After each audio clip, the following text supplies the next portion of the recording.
So the Education Committee will now come to order. Today is October the 1st, and we do have a quorum, so we'll go ahead and get started. For the benefit of some of our newer council members, I did print an agenda for you guys. Councilwoman Hurd is one right there if you would like to grab one. The first thing that I wanted to do, Councilman Mendez did this yesterday in our budget meeting. I thought that it was really helpful, and that was just to overview the process of us going through those committee meetings and what that tends to look like. And I also wanted to do a brief introduction. So I'll start off. I'm Delicia Porterfield, Councilwoman for District 29, and I'll be serving as the chair for the Education Committee. And if everyone can introduce themselves, starting with Council Lady Hurd. Good afternoon, everyone. I'm Sharon Hurd, and I am a council member at large, second term. And I guess my third or fourth year on the Education Committee. Good. Tom Druffel, District 23, Councilman, Belmead, West Mead, Hillwood area. Dave Rosenberg, District,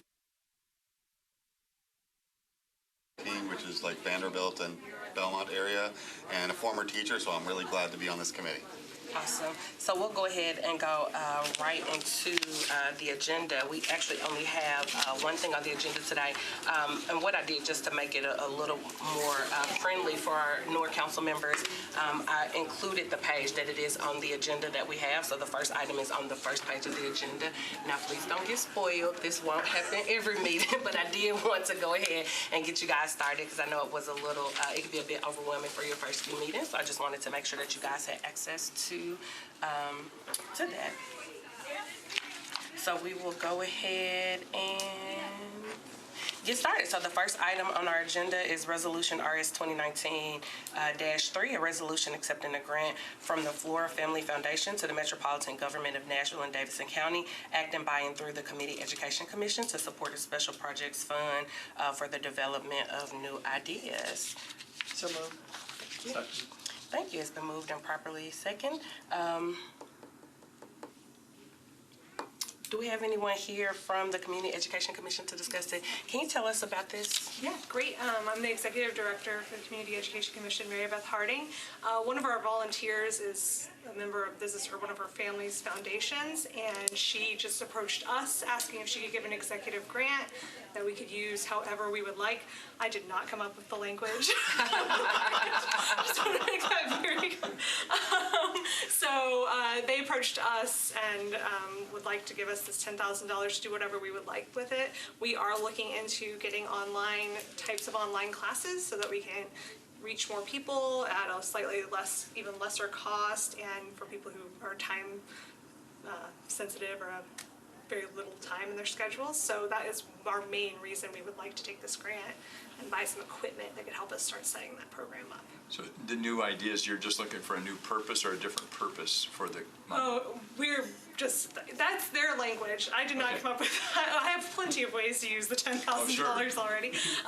So that's the one thing that we had already been thinking about, starting these classes using the program Zoom, where you could record a class and then make it available for people. They would just sign up same way, but they would just sign up for the links. But to do that, we need equipment that we do not currently have, so we would use this money for that. We also need to replace some classroom supplies like chairs and tables that are currently in disrepair, so we'll be using that to just help make the space a little bit better. But the new idea is specifically for that new revenue stream. Okay, good, thanks. Awesome, thank you. Do we have any other questions? Okay, all in favor say aye. Aye. All opposed, nay. Okay, so it passes. So we're actually done with our agenda, but I did want to briefly give you all some information. If you have not already been made aware, we now have a school board vacancy. Will Pinkston, who served School Board District 7, resigned as of yesterday. So the council will be appointing a person to fill that vacancy. They will go before the Rules Committee, and we are requesting a joint meeting with the Rules Committee. I'll be requesting a joint meeting with the Rules Committee so that we can hear the people that are interested in that and to hear those nominations. So I did want to make sure that you all were aware of that. And I plan to request a meeting with the school board members as well as Dr. Battle. We'll be going out on maternity leave pretty soon here, so that meeting may have to happen with an interim to the interim or whoever will be taking care of those responsibilities. But I think it'll be a great idea to hear about some of the plans for MNPS moving forward and hearing about how we can make sure to support them in those endeavors. And then lastly, the announcement of our vice chair. Our vice chair could not be here. They're in another committee meeting, but our vice chair is Council at Large Zulfat Sorora. So thank you guys so much. Meeting adjourned. Thank you. Thank you.